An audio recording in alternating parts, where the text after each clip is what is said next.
For millennia, humans have been fascinated with birds of prey. National flags, university mascots, and sports teams all feature these magnificent birds. But did you know that many species of raptors can be seen easily even in our little town of Superior? I'm Peter Ruprecht, a volunteer with the Superior Raptor Monitoring Program, and I'd like to introduce you to some of our local birds of prey. In this presentation, we'll cover their fascinating natural history and learn how to identify our most frequently encountered species. Superior has changed a lot in the last 30 years, with open grasslands replaced by houses and shopping centers. As a result, our mix of raptor species has also changed. Today we find mainly birds that can thrive in a human-altered landscape. Nevertheless, the Superior Raptor Monitoring Program documented 14 different species in 2020 and over a dozen successful nests. First, let's define what a raptor is and what characteristics they have. Raptors are birds of prey. They hunt mainly from the air and catch live prey using their feet. This great horned owl's body is well suited for its lifestyle as an aerial predator. It has powerful wings. It has amazing vision, which allows it to spot its prey from a distance, even at night. It then swoops down and catches its prey using strong feet with huge curved talons. All raptors have hooked beaks for tearing up meat. But not all predatory birds are raptors. This northern shrike has captured a house finch for lunch, but since the shrike has small perching feet without talons, it had to grab its prey using its beak. Note that it also has side-facing eyes. Thus, even though it's a predator, it doesn't have all the characteristics of a raptor. Much of this presentation will focus on learning how to identify some common raptor species. An important first step is understanding what general categories of raptors we might see. These groups each have fairly distinctive shapes, which are optimized for the ways that they hunt. In the top row, starting at the left, we have the eagles, our largest raptors. Next is an example of an accipiter, or forest hawk. Third is a harrier, or marsh hawk, and finally the falcons, which are the fastest animals on Earth. In the bottom row, at the left is a buteo, or soaring hawk. Next is an osprey, or fish hawk, and then an owl. All of the birds of prey we'll see today fit into one of these categories. There are about 30 species of diurnal raptors in the U.S., plus about 20 owls, so we'll focus just on the ones that are fairly easy to see in Superior. What are the characteristics we should zero in on first when trying to make an identification? To me, the most important is not color, but rather structure, by which I mean shape, and maybe size, although size can be surprisingly hard to determine out in the field. Next, I like to look at flight style. Is the bird soaring, for example, or flapping swiftly near the ground? Then we look at plumage, the patterns and colors of the feathers. Habitat can be a good clue, as can general behavior. Here are some examples of how structure, or shape, differs between different raptor groups. These are silhouettes of what a bird might look like if it is soaring right overhead. At the top, an eagle has very long, broad wings, which are useful for soaring. It has a relatively small tail. Raptors use their tails as rudders, so species that need to be more maneuverable have a larger tail surface. Next is a buteo, or soaring hawk, whose shape is quite similar to the eagle. Below it is an accipiter, which hunts other birds, often in dense forests. Thus it needs short wings to fit through narrow gaps, plus a long tail for quick turns. At the bottom is a falcon, which is built for high-speed flight with narrow, pointed wings. When we describe how a bird looks, we need to know the names of the various parts of its body. On the perched bird on the right, let's start with the top of the head, or crown. The nape is the back of the head and neck. On its front, the upper part of its chest is called the breast, and the lower part of the front is the belly. On the flying hawk on the left, you again can see the breast and belly on the front of its body. The tail is usually quite visible in flight. On the leading edge of the wing, the wrist is where the wing bends, and the patagium is the section between the wrist and the head. The flight feathers are on the tip and the trailing edge of the wing. The primary flight feathers, near the tip, are often separated and can look like fingers. The secondary flight feathers are along the trailing edge, closer to the body. There are a couple of potential sources of confusion when looking at plumage as an identification clue. One is that some raptors, especially among the soaring hawks, have a different color morphs in which individual birds can be much darker or lighter than others. Both of these pictured here are red-tailed hawks, but one has a nearly black body while the other is almost completely white underneath. Fortunately, a single color morph makes up the large majority of hawks in our area, and that morph is what we'll see in subsequent slides. Another tricky aspect is that immature raptors may have quite different plumage than adults. The adult bald eagle, on the right, shows a familiar pattern with a solid brown body and wings and white head and tail. An immature, however, as seen on the left, has brown and white mottling throughout its body. These differences are part of the reason we try to look first at shape rather than coloration. Okay, let's jump into our first raptor group, the eagles. These are the largest birds of prey in our area. This bald eagle has nearly a 7-foot wingspan. They build huge nests which require large mature trees or tall cliffs to support their substantial weight. The rest of this presentation will feature identification slides for each raptor species. At the top of the main slide for each species, you'll see its name, length from beak to tail, wingspan, and the seasons when we're most likely to see it. The most frequently seen eagle in Superior is the bald eagle. The plumage of the adult bald eagle is familiar to all Americans, so let's look at some of the structural features that are important for identification. First is the large head and enormous beak. The wings seem long and have fairly straight leading and trailing edges, so that they almost look like big planks extending out from the body. The wings are usually held horizontally when soaring, but when the eagle is flapping, its wing beats can seem a bit floppy. The separated primary feathers, or fingers, appear quite large. Immature bald eagles take 5 years to reach adult plumage, and until then, they can look a bit unkempt. All upper surfaces are dark, but the underside of the wings, body, and tail are mottled with small patches of white and brown. There will almost always be large white patches in the armpits. The trailing edge of the wing may look uneven because the lengths of the secondary flight feathers change with age. Many people think of bald eagles as being primarily fish eaters, and indeed they are talented at swooping down over the water to pluck out a big fish with their huge talons. However, as you can see in this picture, they'll also attack waterfowl, including Canada geese. In our area, bald eagles also specialize in catching prairie dogs. Thus, their nests will almost always be in a huge cottonwood tree, near a reservoir, and also near a prairie dog colony. Bald eagles don't nest right in Superior, but can frequently be seen soaring overhead. The other eagle in our area is the golden eagle, named for the patch of golden feathers on the back of its head and neck, which is clearly visible in the photo on the right. The adult golden eagle is otherwise mostly a uniform dark brown. You can get a sense of its size compared to the nearby magpie and the prairie dog it has just captured. It's using its wings to protect its meal from intruders. This posture is called mantling. In the flight picture on the left, note especially how the golden eagle's head seems much smaller than its tail. This structural clue helps to separate it from a bald eagle. Also, the trailing edges of its wings bulge out rather than being quite straight like the bald eagle. The immature golden eagle looks quite similar to the adult, except that it has a white base on its tail and frequently shows large white patches toward the ends of its wings. All of these white marks are visible from above and below and should be compared to the smaller mottled markings on the immature bald eagle. Golden eagles nest on tall cliffs and soar out over the plains hunting for rabbits and prairie dogs. We see them most frequently over prairie dog colonies just west of town. Our next category of raptors is the soaring hawks in the genus Buteo. They're shaped somewhat like small eagles with long, broad wings and short tails. Buteos often hunt by soaring for hours over open country, thus they must be very efficient flyers.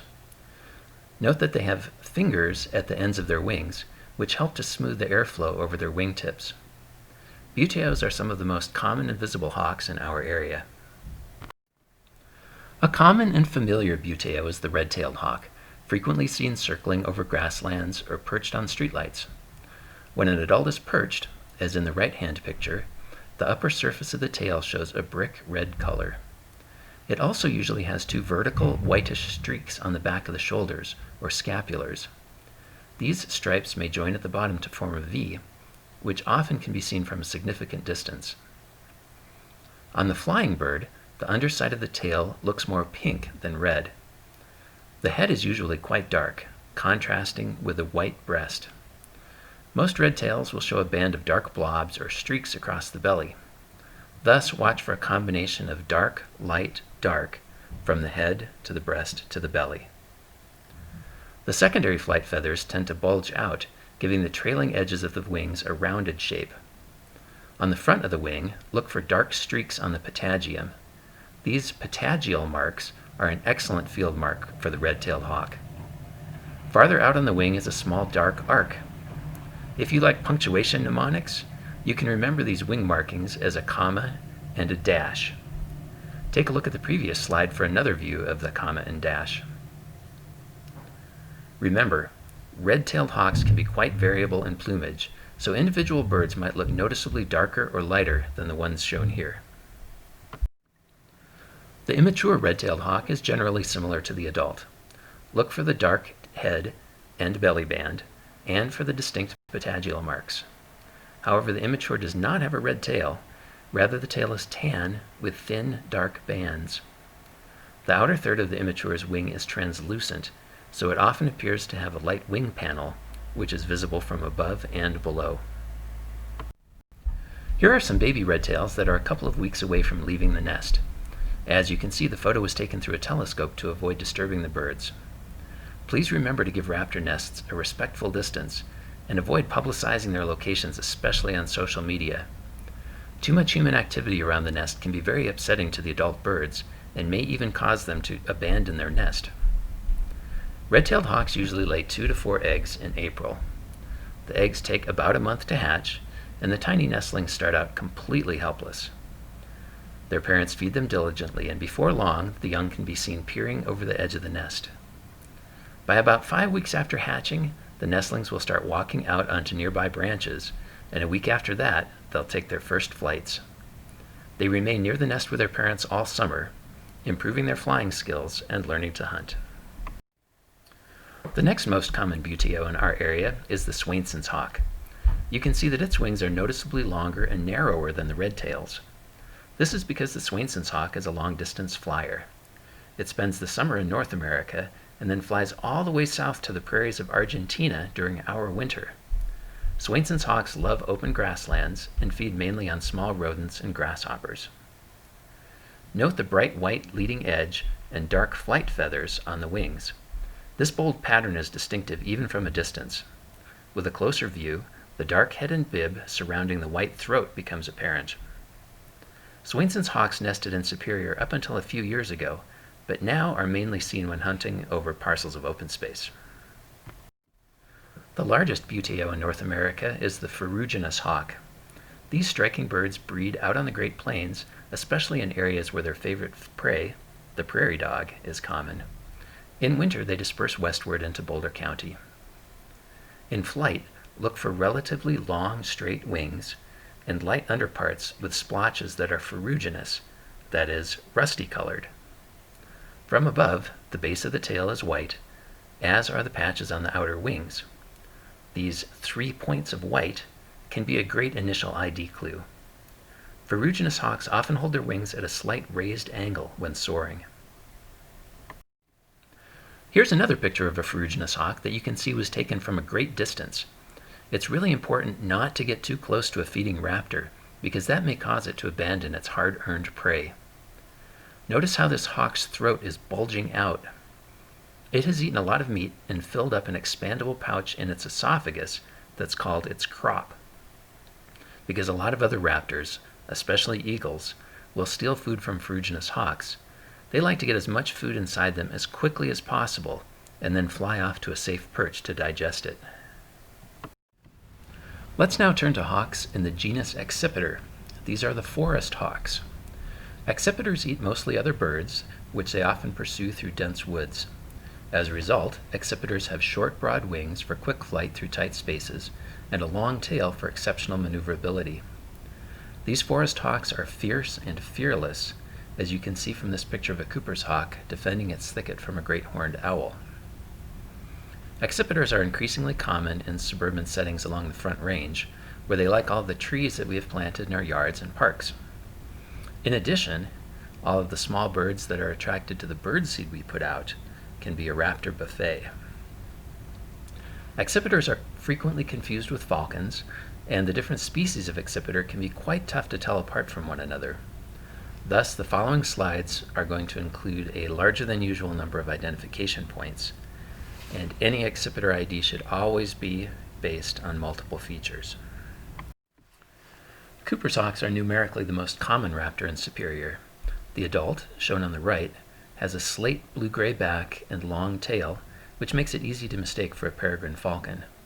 However, look at the Cooper's plain cheeks and short wings, which, as we'll see, are very different from a falcon. Coopers have a large, blocky-looking head and a dark cap, which contrasts with a lighter nape. The photo on the left shows an immature Cooper's in flight. The immatures are browner, with crisp streaking on the breast.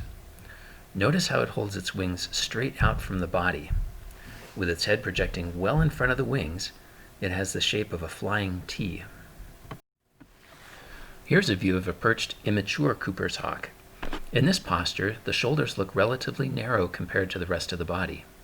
If you look very closely, you can see that the lengths of the tail feathers are graduated. That is, the outer feathers are distinctly shorter than the inner ones. The relative lengths of the tail feathers is most easily seen from below when the tail is completely folded. The Sharp-shinned hawk is our smallest accipiter.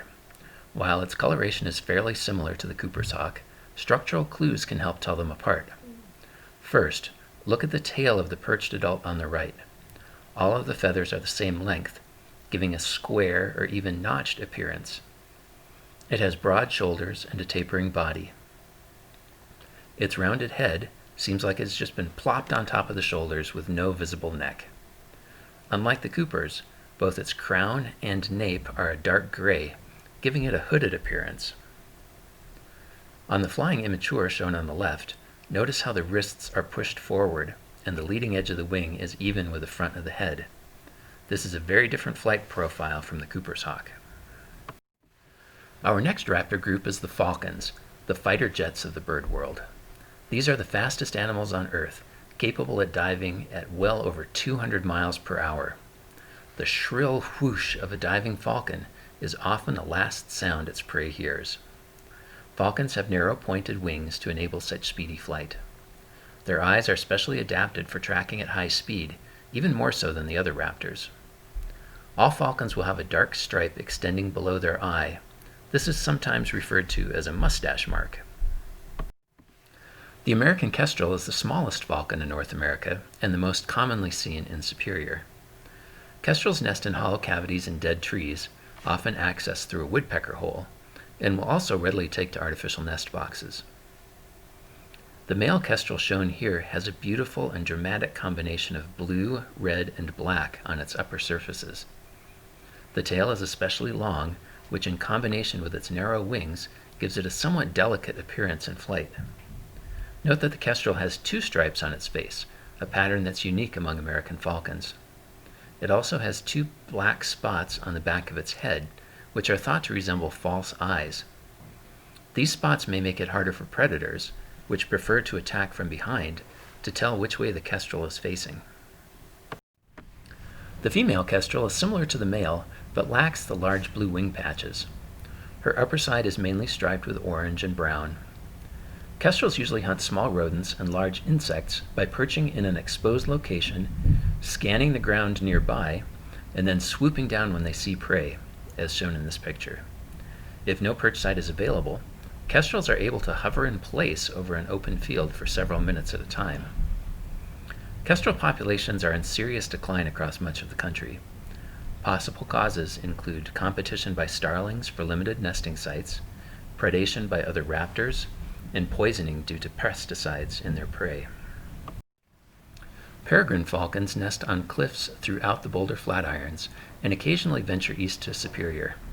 Since they're frequently confused with Cooper's hawks, it's worth going over some of their identification points.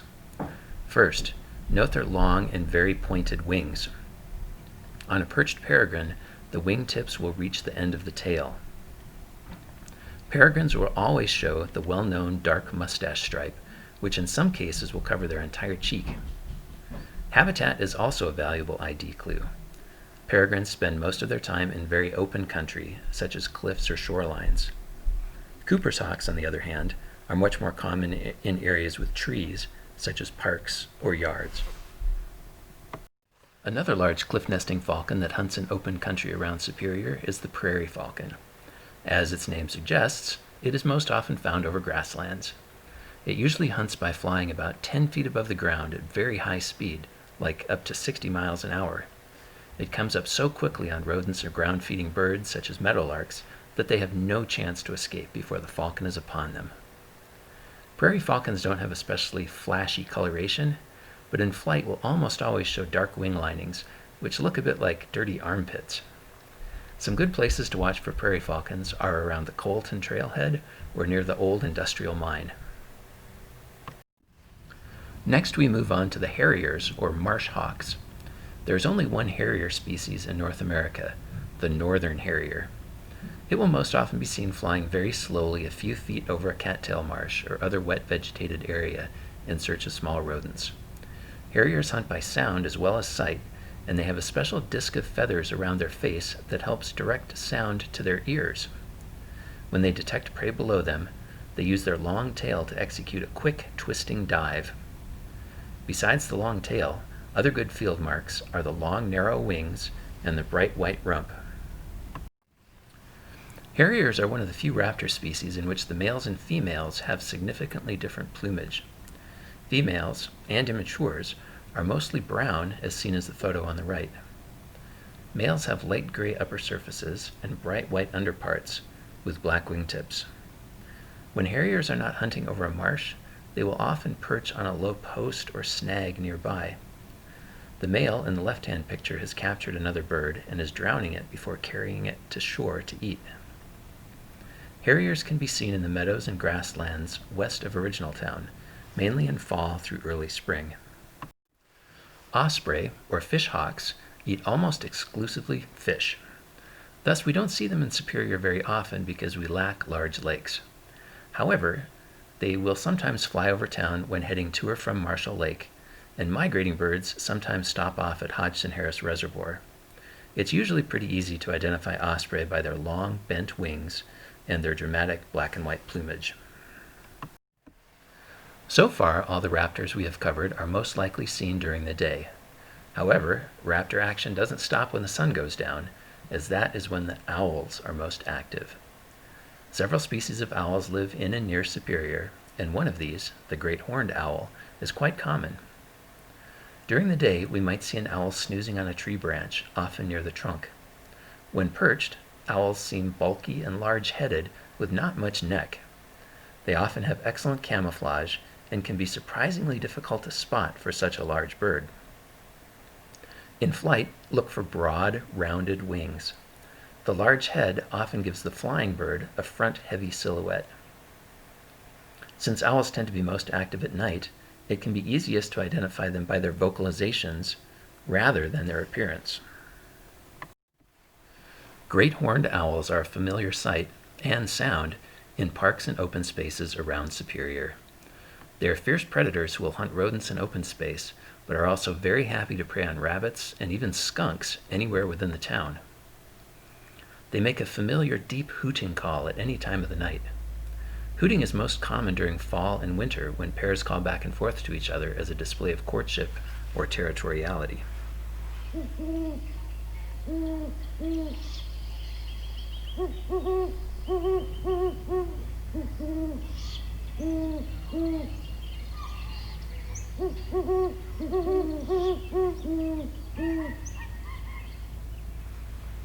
Great horned owls start laying eggs as early as late January and their fuzzy owlets may be visible in the nest around the first day of spring. By the time the trees start to leaf out, young great horned owls will start clambering out of the nest and exploring nearby branches. Even after they learn to fly, they will stay in their parents' territory for at least 6 months and can be heard making squawky begging calls throughout the summer. Great horned owls don't build their own nests, and thus will lay their eggs in hollows in cliffs, in large broken-off tree trunks, or in the nests of other large birds. In this picture, the owls have taken over a red-tailed hawk nest high in a large cottonwood tree. In Colorado, burrowing owls live mostly in prairie dog holes, and thus a good place to watch for them is along the Colton Trail, which is where this photo was taken. They're most active at dusk and nighttime, but can frequently be seen perched on the ground or on fence posts even during the day. Their favorite foods include small rodents and large insects. Barn owls are highly nocturnal, but can sometimes be seen or heard hunting over open space in and near Superior. Historically, barn owls nested in hollow trees or cliff ledges, but will readily make their home in a wide variety of man-made structures, especially old barns. A family of barn owls can eat several thousand small rodents each year, and they are exceptionally adept at locating small prey using only their hearing. Their vocalizations consist of raspy shrieks that may not seem especially owl-like. For example,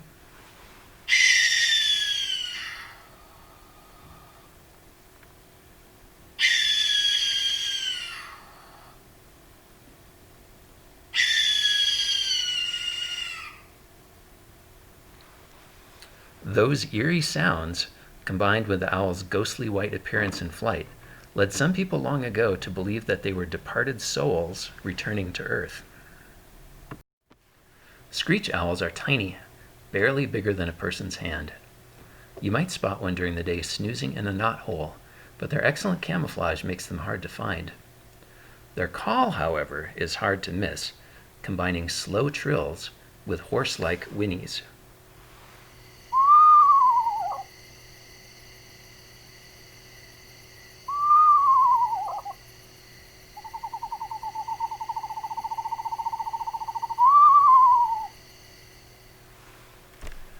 There are 2 species of screech owls in Colorado. Here on the plains, the eastern screech owl is most common, while across the Continental Divide it's replaced by the western screech owl. They look very similar to each other and are best separated by their voice. Now that we have met the most common raptors in Superior, let me offer one more caution about identifying them. Make sure you're actually looking at a raptor. Some other kinds of birds, including ravens, crows, gulls, and vultures, are about the same general size and shape as raptors. It may take a bit of practice to learn to tell them apart. The next few slides will give you a chance to put your new raptor identification skills to the test. You may want to try to figure them out yourself before listening to the audio clips. Both of the birds in these photos are from the same species, but they show distinctly different color morphs. Looking first at structure, we see chunky bodies, long wide wings, and short tails. Thus, they are Buteos or soaring hawks. The bird on the right has a slightly dark head and a bright white breast. It also shows, albeit faint, patagial marks on the leading edge that are nevertheless darker than the rest of the wing. The one on the left has bulgy secondary flight feathers, giving the trailing edge of the wing a rounded or arced shape. Taken all together, these clues lead us to conclude that these are red-tailed hawks. This picture illustrates that sometimes we only get a quick look at a raptor from a weird angle. Still, note the long, broad wings, which suggests that it's a buteo. We do get a clear view of the underside of the wing, which shows a distinct comma and dash. The dash is a dark patagial mark again, making this a red-tailed hawk. Just as an aside, it appears that this hawk was flushed while it was eating a meal. Remember, it's never worth disturbing a bird while it's eating in order to get a closer look or photograph. Here's another frustratingly common occurrence, seeing a hawk off in the distance in poor light. But let's break down what we can see. First, long and fairly narrow wings without pointed tips. Also, a rather long tail. Another big clue is the bright white rump. This is a northern harrier. Sometimes we get lucky and see several raptors at once. Woohoo! Let's start with the bird in the foreground. It looks like it has a nice red tail, but let's check some other features before jumping to an ID. It also has rusty-colored leggings and rusty or ferruginous streaks in its shoulders. This one is actually a Ferruginous hawk. Next, look at the flying bird.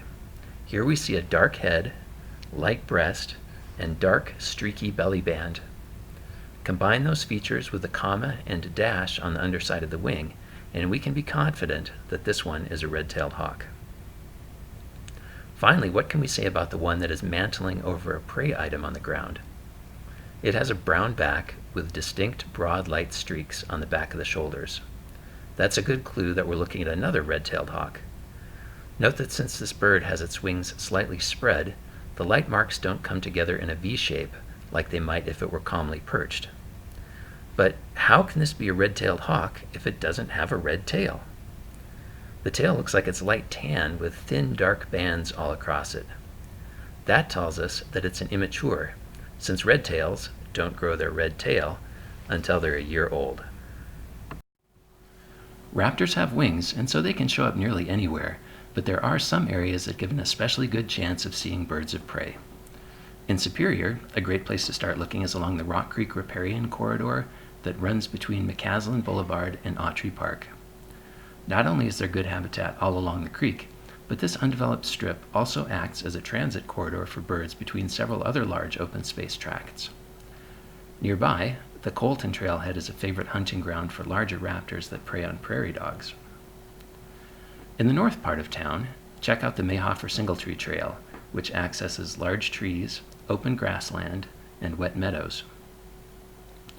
Hodgson Harris Reservoir, which can be viewed from 88th Street, attracts bald eagles and several species of soaring hawks.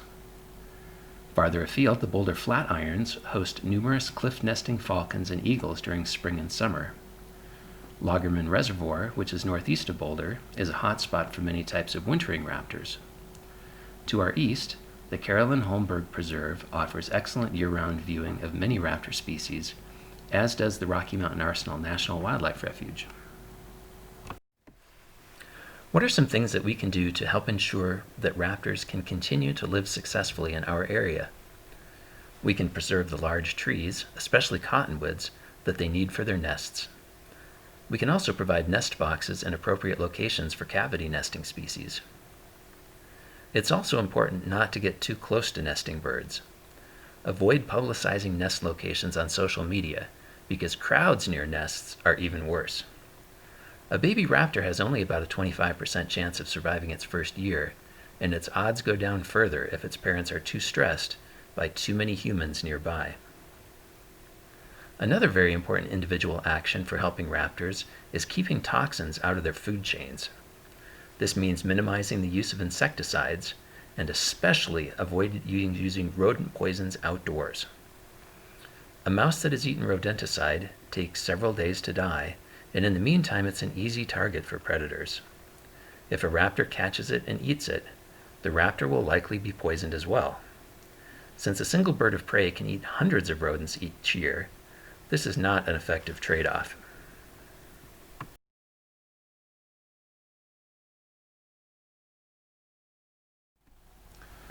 Now that you know the basics about raptors in Superior, it's time to get out and start looking for them. Remember that bird identification can be tricky, and it's not always possible to ID every raptor you see. With practice, though, you'll find that you can recognize more and more species over time.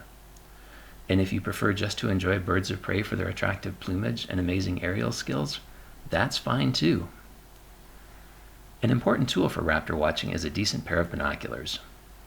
If you don't already have binoculars, you don't need to spend a ton of money on a top-of-the-line model, but do make sure to get the right size. A combination of 8-power magnification and 42mm lenses works well for birding. The National Audubon Society's website has a detailed guide on how to choose the right binoculars, plus several videos showing how to adjust and use them. When you're ready to take your raptor observing skills to the next level, please consider volunteering with Superior's Raptor Monitoring Program. This community science project aims to document where in town our birds of prey hunt, roost, and nest. It's a great opportunity for a close-up view into the life cycles of these amazing birds. No previous experience is required, and training will be provided. Please contact the Open Space Advisory Committee for more information.